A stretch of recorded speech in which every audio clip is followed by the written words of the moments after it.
ನಮಸ್ಕಾರ. ದೀಪಾವಳಿಯ ಈ ಸಂದರ್ಭದಲ್ಲಿ ಬುದ್ಧನ ಜೀವನ ಮತ್ತು ತತ್ವಗಳು ನಮಗೆ ಆಳವಾದ ಸಂದೇಶವನ್ನು ನೀಡುತ್ತವೆ.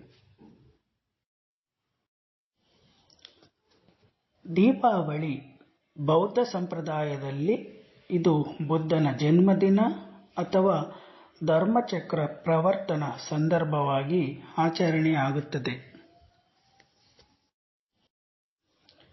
ವಿಶೇಷವಾಗಿ ತೈವಾನ್, ಜಪಾನ್ ಮತ್ತು ದಕ್ಷಿಣ ಏಷ್ಯಾದ ಕೆಲವು ಭಾಗಗಳಲ್ಲಿ ದೀಪಾವಳಿಯನ್ನು ಬೌದ್ಧರ ದೀಪ ಹಬ್ಬವಾಗಿ ಆಚರಿಸುತ್ತಾರೆ.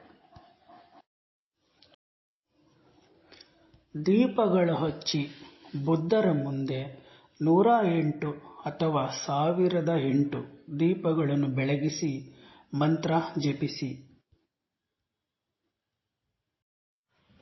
ಓಂ ಮುನಿ ಮುನಿ ಮಹಾಮುನಿ ಸರ್ವಶಾಂತಿ.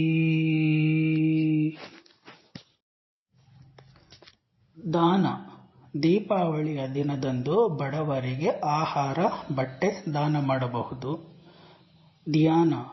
10 ನಿಮಿಷಗಳ ಕಾಲ ಕಲ್ಪನಾ ಧ್ಯಾನ, ಬುದ್ಧರ ಜೀವನ ಚಿಂತನೆ ಮಾಡಬಹುದು. ಎಲ್ಲರಿಗೂ ಶುಭ ದೀಪಾವಳಿ. ಬುದ್ಧರ ಈ ಸಂದೇಶಗಳು ನಿಮ್ಮ ಜೀವನವನ್ನು ಬೆಳಗಿಸಲಿ.